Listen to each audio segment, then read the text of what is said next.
आप देख रहे हैं न्यूज बीट पारस जहांजेब के साथ।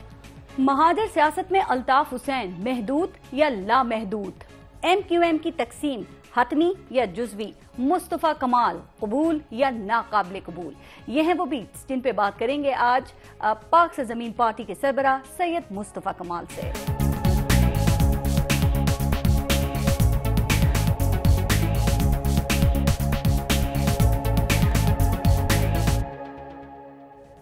अक्सर फिल्मों में एक जुमला इस्तेमाल किया जाता है कि गंदा है पर धंधा है ये, और कहा जाता है कि पाकिस्तानी सियासत को देखकर तो इस जुमले पर दिल से यकीन कर लेने को जी चाहता है कि ना खिदमत ना इबादत, सियासत वाकई धंधा है। क्योंकि सियासतदानों के शहाना अंदाज, उनकी आनियां जानियां, ललकारे पुकारे, फरियादे दलीलें तावीले, बात से पलटना, पलट कर किसी और पर झपटना और फिर से कमर कसना, इन सब बातों के बगैर सियासत के मजे नहीं उठाए जा सकते। दिल फरेब नारे, पुरजोश तकारीर, कुछ वादे, कुछ दावे, इखलाक और खुलूस की यकीन दहानियां और खुद को ही हर मसले का आखिरी पायदार और कारआमद हल करार देना, बस काम हो गया, अवाम मान गई, वोट मिल गए। लेकिन इसके बाद क्या हुआ? जनाबे आली, हल अगर आप थे तो मसाइल मौजूद क्यों हैं? और अगर अब मसाइल हल आप नहीं कर सकते तो आप मौजूद क्यों हैं? ये हैं वो शिकवे, ये हैं वो सवालात जो कचरे के अंबार से गुजरने वाले, गंदे पानी के छींटों से खुद को बचाने वाले, साफ पानी की तलाश में भटकने वाले कराची के शहरियों की जबान पर है। क्या नए मेयर वसीम अख्तर के पास इख्तियारात का रोना रोने के अलावा इन सवालात का हल भी मौजूद है? इस बारे में आज हम बात करेंगे साबिक नाज़िम कराची मुस्तफा कमाल से, और उनसे ये भी जानेंगे कि साबिक गवर्नर सिंध पर शदीद लफ्जी हमलों के बाद उनको मशकूक बना देने और फिर उनके जाने के बाद खुद मुस्तफा कमाल खामोश क्यों हैं? क्या अभी भी उन्होंने आधा सच बोला है? जानना यह भी है कि क्या वजह है, किसकी मेहरबानी है कि संगीन इल्जामात लगने के बावजूद साबिक गवर्नर सिंध तहकीकात से, गिरफ्तारी से, जवाबदेही से बचते हुए, प्रोटोकॉल लेते हुए सबको बाय बाय टाटा कहकर बासानी दुबई चले गए। क्या इशरत लिवात अब भी किसी काम के हैं? अगर हैं तो किसके? जानना यह भी है कि MQM पाकिस्तान और MQM लंदन, अल्ताफ हुसैन और डॉक्टर फारूक सत्तार के दरमियान ताल्लुक और ला ताल्लुक के बीच क्या ला का लफ्ज मौजूद है, या एक सोच है, एक ख्याल है और बाकी सब दिखावा है? इसी पर प्रोग्राम में हम बात करेंगे, लेकिन पहले लेंगे ब्रेक, और ब्रेक के बाद हमारे साथ मौजूद होंगे पाक से जमीन पार्टी के सरबराह सैयद मुस्तफा कमाल।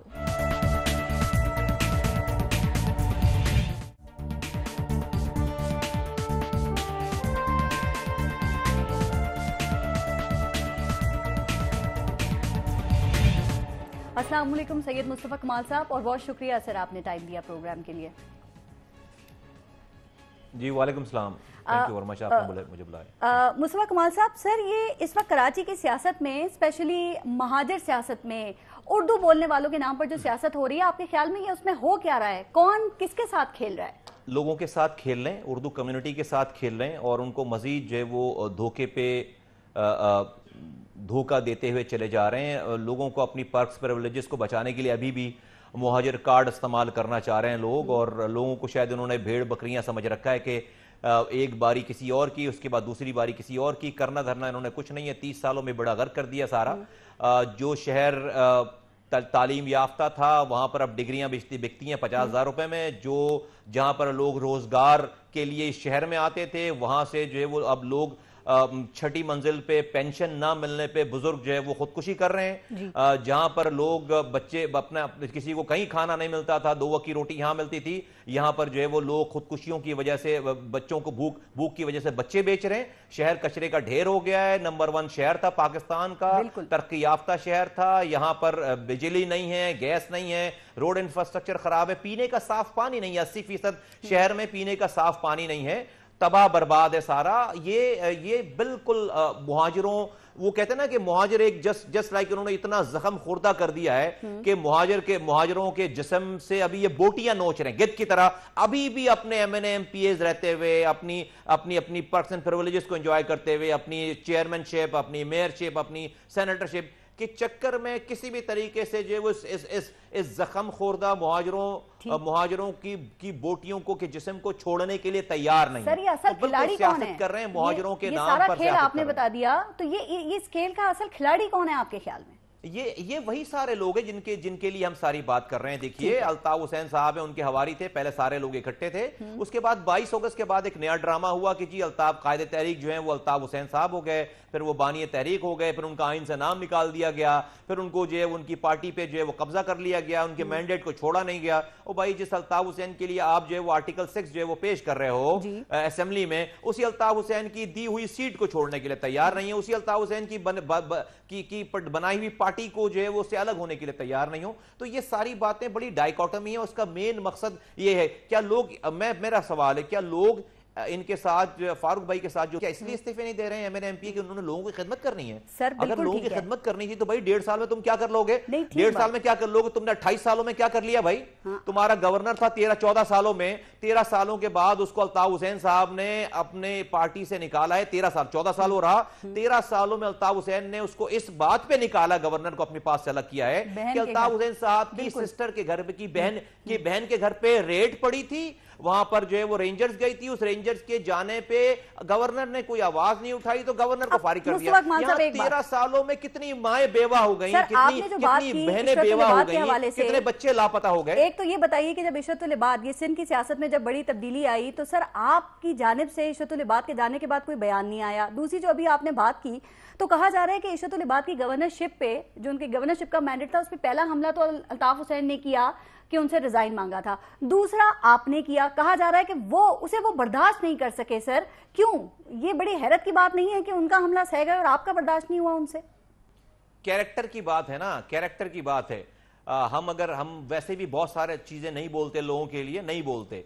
हमें जो है वो बोलने से पहले जो है वो ये नहीं, अल्लाह का शुक्र है कि जो वो आप खड़े होकर इल्जाम तो और बातें तो उनको पता है कि मुस्तफा कमाल क्या बोला और अभी आगे और क्या बोल सकता है, और उनको पता है कि जो वो हम वो एक तिनका भी नहीं निकाल सकते हमारे ऊपर। तो ये सारे कैरेक्टर की बात है। अल्ताफ हुसैन जब उनको बुरा बोल रहे तो अल्ताफ हुसैन के पास पीछे बैकग्राउंड नहीं था, वो खुद जो है वो सारी चीजों में पार्टनर इन क्राइम रहे, तो वो गवर्नर को कैसे बोल सकते हैं उसका क्या असर पड़ता है? का तो दौर ही नहीं है, ये कैरेक्टर का दौर नहीं है, एक्टर का दौर है, तो फिर ये कैरेक्टर किधर से आ गया? नहीं कैरेक्टर, हाँ अभी ये ऐसा है कि पारस, हर किसी को अपनी कब्र में जाना है। हमारे लिए इज्जत और बेइज्जती ही बहुत बड़ी चीज है। लोगों के लिए ना इज्जत आनी जानी चीज है, मेरे मुस्तफा कमाल के लिए नहीं है। मुस्तफा कमाल ने 300 अरब रुपए अपने हाथों से खर्च किया है निजामत में। अल्लाह का शुक्र है कि 3 रुपए भी उसमें से नाजायज हराम अपने बच्चों को नहीं खिलाए, 3 रुपए भी नहीं खिलाए। इज्जत के लिए इज्जत और अल्लाह से डरते थे। जब बंद कमरों में कोई फैसले करते हैं, कोई नहीं देख रहा होता, अल्लाह देख रहा होता है। फारस, ये बोलने की बात नहीं है, आप ठीक कह रहे हैं मुस्तफा कमाल साहब। लेकिन एक बात सर, ये सारी बातें जो आपने की है ना, मैं सब पे जरा तफसील से बात आपसे करना चाहूंगी, कोशिश करूंगी, टाइम तो कम होता है प्रोग्राम में। लेकिन सर ये बताइए कि इतनी सारी ये डेवलपमेंट्स जो हुई कराची में, आप कहाँ थे? आज तक हमने सरप्राइज एंट्री तो सुनी थी, लेकिन अब तो ये हमने सरप्राइज एब्सेंस भी देख ली। आप गायब थे, ये बात काबिले ये हैरत हो रही थी इस बात पे। तो क्या दुबई वगैरह में थे? नहीं, मैं दुबई तो मैं आता जाता रहता हूँ। मैं डेफिनेटली, अनीस भाई जो है वो नहीं थे यहाँ पे, और वो उनकी गिरफ्तारी होने की वजह से मैं बहुत अरसे से मैं नहीं जा सकता था। दुबई पिछले दिनों सियासत का मरकज बना हुआ था ना, कहा जाता है कि हमारी सियासत में अहम और बड़े फैसले या तो दुबई में होते हैं या फिर लंदन में होते हैं। मेरे तो नहीं होते, कम से कम जो मुस्तफा कमाल और उसकी पार्टी के नहीं होते भाई। मेरे लिए पूरी दुनिया में जहां चाहूं जाऊं, जिसका जो दिल चाहे जहां मरकज बना ले। अल्लाह का शुक्र है कि हमें हमारे सारे फैसले यहीं होते हैं और हम यहीं बैठ कर सारी चीजें करते हैं, और हमारे पास कोई ऐसी चीज नहीं जिसको छुपाएं किसी चीज को। जो बातें हैं बिल्कुल खुली डुली हमारी सारी बातें। नहीं, ऐसा कोई नहीं है। मैं अपनी पर्सनल चीजों की वजह से, अपनी पर्सनल नहीं, बिल्कुल ठीक बात है, आप छुट्टी पे थे, आप जाती तौर पे थे, वो सवाल नहीं किया। लेकिन अब आप आम मुस्तफा कमाल नहीं है ना, अब आप पाक सर जमीन पार्टी के सरबराह हैं, तो जाहिर है जो आपके फॉलोअर्स हैं वो जानना चाहते हैं। अगर आप नजर नहीं आएंगे तो वो पता करने की कोशिश करेंगे ना कि आप कहाँ थे। और फिर इशरतुल इबाद के जाने के बाद आपकी तरफ से कोई बयान भी सामने नहीं आया जिसने सारे पर्दे उठाए कि गवर्नर हाउस में क्या हो रहा है।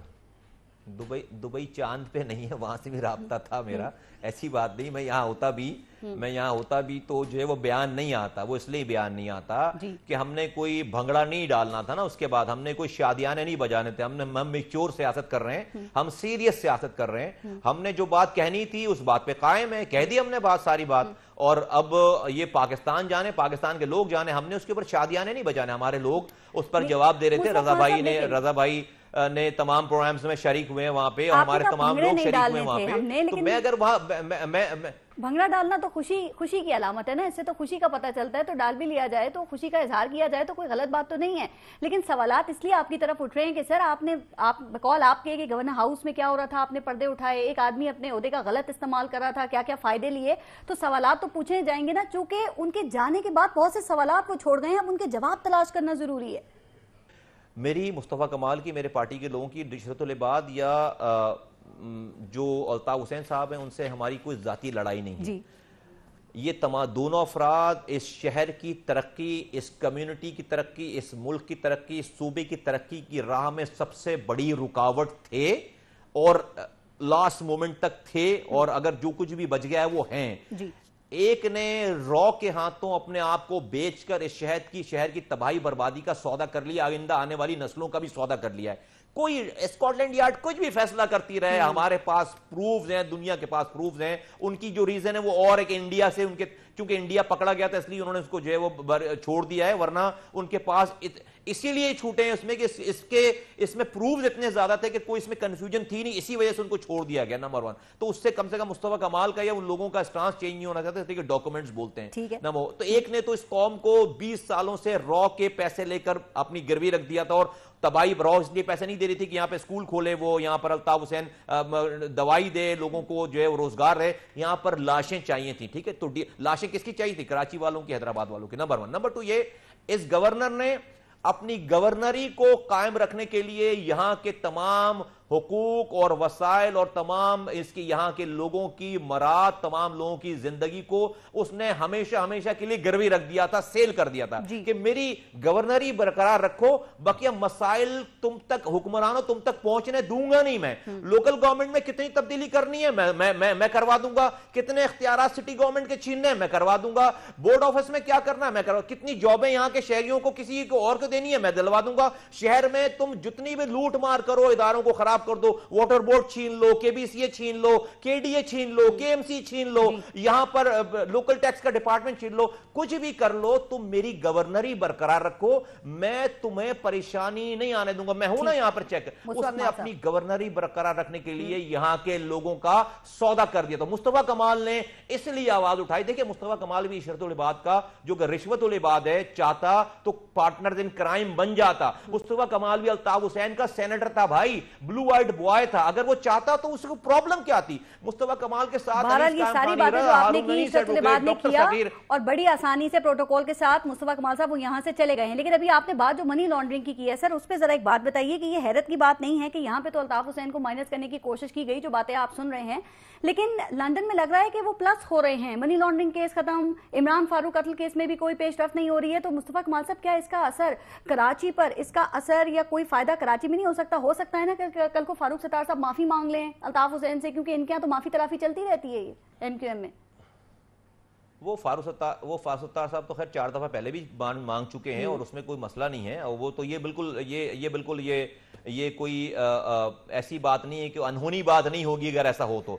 बट क्या कि वो दोबारा से यहां पर अल्ताफ हुसैन साहब, चाहे वो कितने भी केसेस खत्म हो जाएं, उससे रियलिटी को हटाया छुपाया नहीं जा सकता और डॉक्यूमेंट्स सारे प्रूव हैं। और वो केसेस क्यों खत्म हुए हैं उसमें, वो इसलिए खत्म हुए हैं कि भाई ये 2 सुपर पावर की आपस की के नेशनल इंटरेस्ट का मसला था। इंडिया और यूके की, बरतानिया के नेशनल इंटरेस्ट का मसला था। पहली दफा रॉ रंगे हाथों अल्ताफ हुसैन के हाथों, रंगे हाथों स्कॉटलैंड यार्ड के जरिए पकड़ी गई थी। रिजल्ट प्रूफ खत्म हो गए हैं केसेस। अब चाहे इसमें बरतानिया की रजामंदी हो, हुकूमत पाकिस्तान की मदद हो या इंडिया का प्रेशर हो, केसेस अल्ताफ हुसैन पे से खत्म हो गए हैं मुस्तफा कमाल साहब। लेकिन जी सुने, अगली बात सुने, पारस, अगली बात, ना इंडिया, ना बरतानिया, ना हुकूमत पाकिस्तान अल्लाह मियां नहीं है। ठीक है, बड़े बड़े फिरौन इस दुनिया में नेस्तो नाबूद हो गए। मुस्तफा कमाल अपना स्टांस इसलिए चेंज कर लेगा कि बरतानिया ने जो स्कॉटलैंड यार्ड ने अल्ताफ हुसैन के केसेस खत्म कर दिया। अरे भाई, एक आदमी भी मेरी बात सुनने वाला ना हो, मानने वाला ना हो, मुझे अल्लाह के आगे जाकर जवाब देना है, मर के उसके सामने पेश होना है। मुस्तफा कमाल अच्छी बात है, लेकिन एमक्यूएम मैं लिख के दे दूं, आखिरी जुमला लिख कर दे दूं, इनको तबाह बर्बाद होना है, नेस्तो नाबूद होना है। अल्ताफ हुसैन अगर थोड़ी बहुत जो अभी तक उनकी सांसें चल रही हैं पॉलिटिकली, तो कुछ लोगों का इम्तिहान होना बाकी रह गया है। कुछ लोग तौबा नहीं कर रहे, तो अल्लाह ताला ने किसी के लिए तैयार करता है। अल्लाह का शुक्र है हम ये सोचकर नहीं आए कि हमें मरे बगैर जन्नत में जाना है। उधर जो लोग हैं फारूक भाई समेत और उनकी कंपनी, उनको मरे बगैर जन्नत में जाना है। नहीं कर रहे हैं, कुछ लोग ईमान नहीं ला रहे। उनके ईमान का, उनके यकीन का पैमाना क्या आप हैं? मुस्तफा कमाल साहब देखें ना, फारूक सत्तार साहब कह रहे हैं कि हमने लाताल्लुकी का इजहार कर दिया है और पूरी जो महाजिर कौम है वो हमारे पीछे खड़ी हुई है। और कुछ लोग तो अपना स्टैंड चेंज कर रहे हैं। आप उनके एमएनए एमपीए सेनेटर्स की बात कर रहे हैं। आज अली रजा आब्दी ने भी कहा, इससे पहले सलमान बलोच भी उनके कह चुके हैं कि आर्टिकल 6 नहीं लग सकता। पहले तो असेंबली के अंदर करारदाद मंजूर करा ली, अब कह रहे हैं आर्टिकल 6 नहीं लग सकता। तो सर क्या गारंटी है कि अल्ताफ हुसैन पाकिस्तान में, कराची में प्लस नहीं हो सकते? क्या ये उनकी एक्सेप्टेंस बढ़ती नहीं जा रही? इन बातों से लगता नहीं है या बढ़ सकती है?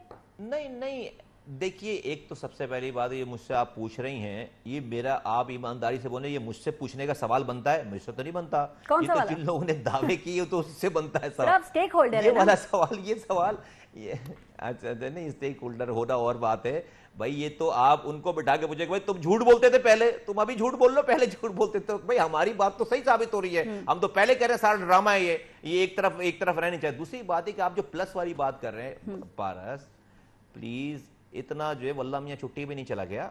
हक और सच की फतह होगी और हक और सच को ही प्रेवेल करना है। सारी अल्लाह मियां से ही है ना, में जो है वो परेशान नहीं अल्लाह मियां पे नहीं सुने, इसलिए कि देखें उस वक्त तक नहीं अल्लाह ताला कुछ करता जब तक कोई खुद को इम्तिहान के लिए तैयार करके अल्लाह पे तवक्कुल करके सच और हक के लिए खड़ा ना हो। अल्लाह का शुक्र है आज पाक सर जमीन की शक्ल में हक और सच पे खड़े होने वाले लोग खड़े हो गए, खुद को सैक्रिफाइस करते हुए, अपनी पर्सनल प्रिविलेजेस को छोड़ने। आप देखिए, मेरे पास जो एमएनए आया वो इस्तीफा देकर आया, मेरे पास जो एमपी आया वो इस्तीफा देकर आया, मेरे पास जो लोग खड़े हैं बिल्कुल अल्लाह के सहारे के अलावा उसके पास कोई सहारा नहीं। तो हम आज 2 लोगों से लाखों लोगों की पार्टी बन गए। तो ये कुदरत की निशानियां हैं सारी। हमें पता है हम झूठ नहीं बोल रहे। का नाम ऐसा बताएं, हो कैसे दवा सकता है के कि बारे अल्लाह में ताला हमारी बताएं मदद नहीं करे? मुस्तफा कमाल साहब, और आप जो बार सर एक बात कर रहे हैं, कर रहे ना, आप एक इनके मैंडेट के ऊपर सवाल उठाते हैं। जरा एक चीज को क्लियर कीजिएगा सर, कि अगर फारूक सत्तार एंड कंपनी अल्ताफ हुसैन से लाताल्लुकी का इजहार करते हैं, फिर वो ये मैंडेट भी छोड़ देते हैं और उसके बाद वो इलेक्शन कंटेस्ट करते हैं,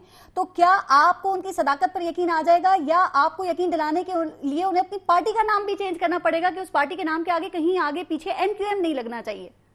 देखिए, मुस्तफा कमाल से सर्टिफिकेट लेने की जरूरत नहीं है। मुस्तफा कमाल, अच्छा फिर मैंडेट का सवाल आप उठा रहे हैं ना, माने मैं कौन हूं? मुख्तलिफ फोरम्स पे नहीं सुन तो भाई, मेरे सवाल को इग्नोर कर देना तो सर कैसे इग्नोर कर सकते हैं? जीत जाए ना वहां पे। आप कह रहे ना, अच्छा अब नहीं कर सकते तो फिर माने मेरी बात। सुने मेरी बात सुने, देखिए बहुत सिंपल सी बात है जी, बहुत सिंपल सी बात है। MQM अल्ताफ हुसैन की थी, है और रहेगी।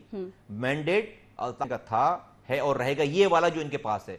इनको अगर जो है उससे इख्तिलाफ करना है तो चीटिंग है ना, ये वाली बात चीटिंग। इससे अल्ताफ हुसैन मजलूम साबित हो रहे हैं। वो जब अपने लड़कों को ये कहते होंगे कि बेटा तुम्हारा मैंडेट हो, तुम लोगों ने दरियां बिछाई थी, वोटों के लिए मेहनत की थी, अब ये MNA MPs ने तुम्हारे किए हुई चीजों के ऊपर कब्जा कर लिया। सही कहते हैं वो अगर कहते हैं कि पार्टी जो है वो, भाई हमेशा से हम लोग MQM में बड़े हो गए, जो है वो यहां पर हमेशा से पार्टी अल्ताफ हुसैन की थी, कोई तस्वुर नहीं था। भाई ये तो इसी तरह से है कि भाई फारूक सत्तार साहब के पास पार्टी के जिस तरह जागीरदार वडेरे अपनी जमीनें जो है वो टैक्स बचाने के लिए हारियों के नाम पे कर देते हैं, तो सुबह कोई हारी उठकर कोई जो है वो कहता है कि भाई ये जमीन मेरी हो गई आज से, तो ये तो इसी तरह। दूसरी बात ये कि भाई मैंडेट की आप जो ये बात कर रहे हैं, मैंडेट की बात करें, भाई मैंडेट अगर मैं जो ये बात करें कि MQM का नाम लगा रहना चाहिए, और मैं ये कहता हूं, अब मेरी बात प्लीज मुझे इस पर टाइम दीजिएगा, सीरियस बात है ये। मेरी नजर में, पाक सर जमीन पार्टी की नजर में, जो भी ये बात करता है कि उसको MQM को कायम और दायम रखना है, ये जो फारूक सत्तार एंड कंपनी कर रही है,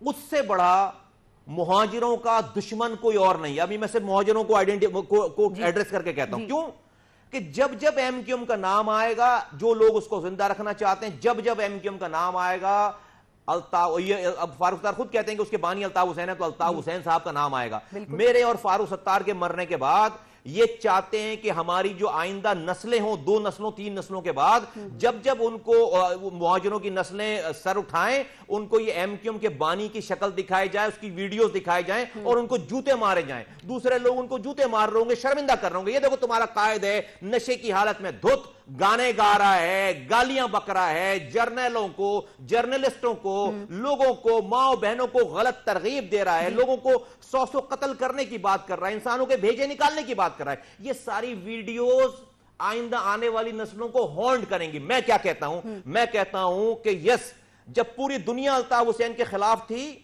हम अल्ताफ हुसैन के साथ ऐसे खड़े हो गए, दुनिया की परवाह नहीं की, मर गए, कट गए, 20,000 जानों का नजराना पेश कर दिया। हमारा गुरूर था कि अल्ताफ हुसैन इस कौम से मुखलिस है और मसीहा है। जब हमें पता चला कि अल्ताफ हुसैनी ने इस कौम को बेच दिया है, रॉ का एजेंट बन गया है, बच्चों के मरने की परवाह नहीं है उसको, तो आज इसी नस्ल ने उस अल्ताफ हुसैन की सियासत को और उसको नेस्तो नाबूद और दफन कर देना है, ताकि मेरी अगली नस्ल जब सामना करे मेरे मरने के बाद तो कहे कि हाँ, हमारे वालदैन, हमारे बाप दादाओं में ऐसी नस्ल थी जिन्होंने एक आदमी की पूजा की, एक आदमी को जो है वो बिल्कुल बड़ा बनाया, और उसके बाद जब उसको फ्रॉड उसका निकल आया तो उसने उसको दफन कर दिया, ताकि मेरी अगली नस्ल सुरखुरू होकर कहलाए। जो लोग ये कहना चाहते हैं कि उन्होंने एमक्यूएम को जिंदा रखना है, वो मेरी कौम के साथ बददियांती कर रहे हैं, दुश्मनी कर रहे हैं। सर, शायद इसीलिए आपने जो बात की, एमक्यूएम पाकिस्तान, फारूक सत्तार साहब ये कहते हैं कि हमने लाताल्लुकी का इजहार कर दिया है, लेकिन मैंडेट हम नहीं छोड़ेंगे, क्योंकि जो ये मैंडेट है ये महाजिर कॉज का है, महाजिर तहरीक का है, ये मैंडेट जो है ये महाजिर हुकूक का है, अल्ताफ हुसैन का नहीं है। तो ये जो उनकी लॉजिक है, क्या यह आपके लिए काबिल कबूल है, या वही वाली बात जो अभी आपने पहले की कि आप ये समझते हैं कि इस तरह ये लोग अल्ताफ हुसैन को मजलूम बना रहे हैं और इस तरह मजलूम बनकर ही वो मजबूत होंगे? मैंने आपको ये बात पहले कि ये फारूक सत्तार अगर मैंडेट छोड़ देंगे तो मुहाजिर गानी खिलाने लगेंगे, बंगाली हो जाएंगे, क्या हो जाएंगे हैं? और भाई मैंडेट छोड़ने के बाद भी तुम मुहाजिर रहोगे, तुम्हारे पास अगर इतना तुम्हारी क्रेडिबिलिटी है और तुम इतने जो है वो तारे लोग हो, तो तुम्हें ये टैग चाहिए क्यों? उतार के फेंको।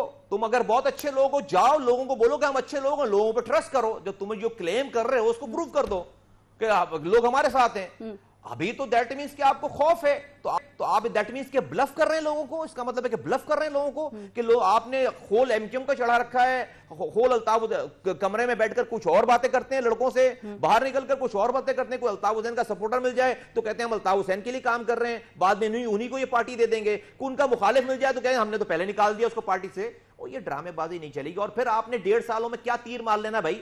आपने 30 सालों से आप एमएनए एमपीए थे, गवर्नर थे, मिनिस्टर थे, सेनेटर थे, आपने जो हशर कर दिया है शहर का और शहर वालों का, मुहाजिरों को जो हशर कर दिया है, आप 1.5 सालों में आप 1.5 सालों में जो है वो क्या दूध की नहरें बना लोगे? ये शहर पे बात करना बड़ा जरूरी है कि आपने लोगों की खिदमत कर रही है मुस्तफा कमाल साहब। लेकिन एक बात सर, जितनी कुछ लोग पेशन गोइयां कर रहे हैं या जो एनालिसिस दिए जा रहे हैं सर, क्या ऐसा हो सकता है कि 2018 के इलेक्शन से कुछ टाइम पहले अल्ताफ हुसैन का एक ऑडियो वीडियो पैगाम आए, वो ये कहें कि मैं फारूक सत्तार पर एतमाद का इजहार करता हूं, आप सब फारूक सत्तार वाली एमक्यूएम को वोट दें? क्या ख्याल है, अल्ताफ हुसैन ऐसी चाल चल सकते हैं कोई?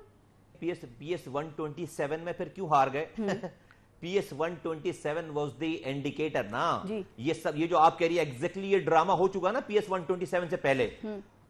PSP is a difference. आप माने ना माने, PSP now is the reality and we are the difference. लोग अब बेवकूफ बनने वाले नहीं हैं, लोग अब नहीं मानने वाले सारी बातों को। लोगों ने अपना वर्डिक्ट दे दिया है। हम उतरे वहां पर ग्राउंड पे, हमने कहा सुने हाल में अगर 2018 के इलेक्शन होते हैं तो आप अल्ताफ हुसैन को किस हद तक चैलेंज कर सकते हैं सर? क्योंकि इलेक्शन में जो एक वोट भी ले सकता है तो चैलेंज तो वो भी कर सकता है ना। तो किस हद तक आप अल्ताफ हुसैन को शिकस्त दे सकते हैं? आपके मैसेज को किस हद तक लोगों ने समझा है, उन तक पहुंचा है? देखिए पारस बीवी, मैं PS 127 की बात कर रहा था, इसी में आपको जवाब दे दूं। PS 127 में हमें आए हुए सिर्फ 4 महीने हुए थे और ये जो आप बात कर रही हैं, ये सिनेरियो, यही सिनेरियो हो गया था। अल्ताफ हुसैन साहब ने ऐलान कर दिया था कि ये फारूक सत्तार के हाथ मजबूत करें। फारूक सत्तार अपनी पूरी टीम के साथ वहां उतरे थे, एमक्यूएम लंदन की और यहाँ की दोनों की बैकिंग शामिल थी। 60,000 वोट पड़ा था पहले, 15,000 वोट पड़े इनको वहां पे, 14,000 वोट पड़े, ठीक है, 14 या 15,000 वोट पड़े। पीपल्स पार्टी वहां पर उतने ही वोट पड़े थे पीपल्स पार्टी को जितने लास्ट टाइम पड़े, जीत गई वो सीट। 60,000 वोटों से 15,000, उसमें भी 7-8,000 उन्होंने वहां पर जो जिस तरह से वोट भुगताए। तो लोग अब बेवकूफ बनने के लिए तैयार। आप 2018 की बात करिए, मैं तो अभी 2016 की बात कर रहा हूं जनाब। 2016 में लोग बाय करने के लिए तैयार नहीं। आप कहते हैं ना मकबूलियत का अंदाजा 2018 में ही नहीं रहा। सुनिए, मैं कोई क्लेम 2018 की कर ही नहीं रहा। हम हार जीत देखकर ये काम नहीं शुरू करने आए, हम सही और गलत के ऊपर काम शुरू करने आए। हमारा काम है लोगों को पैगाम देना, लोगों को दावत देना। हार जीत की परवाह मुस्तफा कमाल और उसकी पीएसपी ने कभी की नहीं है। हम सही और गलत पे अपनी बेसिस पे बात कर रहे हैं, हार जीत अल्लाह ताला के हाथ में। अच्छा सर, ब्रेक का वक्त हो रहा है, लेकिन एक बात बताइएगा कि हर रोज तकरीर का शौक रखने वाले अल्ताफ हुसैन इस मुश्किल सूरत हाल में वैसे खामोश कैसे बैठे हुए हैं? 22 अगस्त के बाद से अब तक कोई 2 या 3 इनके ऑडियो वीडियो पैगाम आए हैं। मुस्तफा कमाल साहब, क्या वो भी अपने किसी अच्छे वक्त के इंतजार में बैठे हैं सर? चूंकि कहा जाता है ना कि यहाँ तो पता ही नहीं चलता कि कब कोई ऐसी सिचुएशन बन जाए, कब कोई मुल्क की जरूरत बन जाए। मैं क्या कह सकता हूँ पर्स, मैं जो है वो बैक वक्त पीएसपी का और एमक्यूएम लंदन का जो है वो नुमाइंदा नहीं हूँ, मैं पीएसपी का नुमाइंदा हूँ। तो मुझसे तो आप मतलब ये तो किसी आप नहीं, ये तो मैं राय आपकी ले रही हूँ। क्या कोई ऐसा अच्छा वक्त आने का वो इंतजार कर रहे हैं वहां पे बैठ के? चूंकि आप कहते हैं ना वो ताल्लुक तो रह ही नहीं सकते हैं। और एक और बात भी की जा रही है कि एमक्यूएम लंदन ने अपना ऑफिस भी कोई छोटी जगह पे शिफ्ट कर लिया है, और अभी इनको टेलीफोन कॉल्स का भी बड़ा मसला है, फंड्स की भी बड़ी किल्लत है। तो क्या ये भी एक तरीका है सिंपैथी गेन करने का इनके लिए? हाँ, फंड्स तो इतने हैं कि अभी इनकी 7 नस्लें जो है वो खाएं, इतना पैसा इंडिया ने दिया रखा है इनको। ये सब ड्रामा है, पैसे वैसे तो इनके पास बहुत हैं, ऐसा नहीं है। वो तो जो वो फंगस लग गए इनके पैसों पे अभी क्या बताऊं मैं, छुपा के रखे सारे, फंगस लग गया उसके ऊपर। ये जो पैसे पकड़े गए थे, ये अभी क्या बताऊं कैसे चले, छोड़े आगे बढ़ते हैं इसको। नहीं, लेकिन वो एक सिंपैथी पैदा करना ना कि दियारे गैर में कायद बैठा हुआ है, वो भी गरीबी में। हाँ, जी। लेकिन अब असर नहीं होता लोगों के ऊपर। अब लोग जो है सब ड्रामे समझते हैं। ये 200 दफा एक ही फॉर्मूले से आप लोगों को बेवकूफ बनाएंगे तो भाई कितनी दफा बनेगा? कभी तो लोग कहेंगे नहीं यार अब नहीं बनता बेवकूफ में, बहुत हो गई। पहले अमीरी में नाम पैदा किया, क्या पता अब गरीबी में नाम पैदा करना हो सर। लेकिन फारूक सत्तार पता है क्या कहते हैं? वो कहते हैं कि किसी को भी ना एमक्यूएम को हम हलवा समझकर खाने नहीं देंगे। क्योंकि अभी बीच में जनाब परवेज मुशर्रफ का भी बड़ा जिक्र हो रहा था। क्या ख्याल है मुस्तफा कमाल साहब, क्या ये बात भी फारूक सत्तार साहब ने मासूमियत में कह दी है? वैसे मासूमियत में कह दी है। मुझे लगता है कि भाई हलवा समझकर खाने की तो वो कोशिश कर रहे हैं। 22 तारीख को एमक्यूएम हलवा बनकर उनको मिल गई वो हलवा। वैसे क्या अल्लाह ताला का निजाम है कि किससे क्या बातें कहलवाता है। देखें अल्लाह कुदरत का निजाम देखें कि बेसिकली ये वाली बात एग्जैक्टली डिटो फिट हो रही है फारूक सत्तार के ऊपर। फारूक सत्तार साहब के ऊपर यह बात फिट हो रही है कि भाई हलवा समझकर एमक्यूएम को खाने की तो वो कोशिश कर रहे हैं कि आइन में पीआईबी के अंदर बैठकर 8वीं क्लास के बच्चे को कंप्यूटर पे बिठा के कहा कि आइन चेंज कर दो।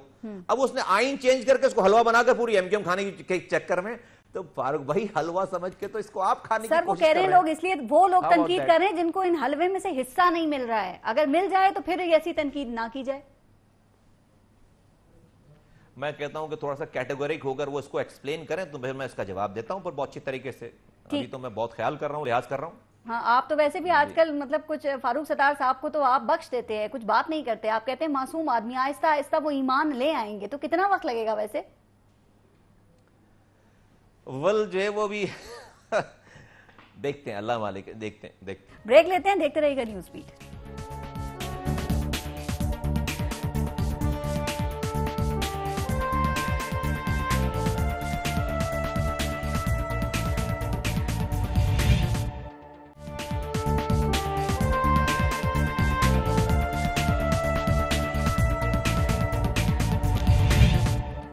अच्छा मुस्तफा कमाल साहब, आप थोड़ा सा आगे चलते हैं। सर जरा बताएंगे कि ये अचानक हुआ क्या है? ये जो पकड़े हुए लड़के थे ये रिहा हो गए हैं, जैसे कि वो ताहिर लंबा हो, जुनेद हो, तो ना कोई रॉ का एजेंट साबित हुआ, ना ही कोई दहशतगर्द, और फिर ये आमिर खान, रऊफ सिद्दीकी, वसीम अख्तर, ये सब भी जमानतों पे रिहा हो गए। तो ये सब हो क्या रहा है?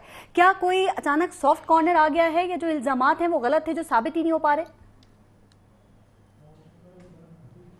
देखिए ये तो अदालतों में के मामलात हैं जो ये प्रूव होना और क्या होना नहीं होना सारी चीजें हैं।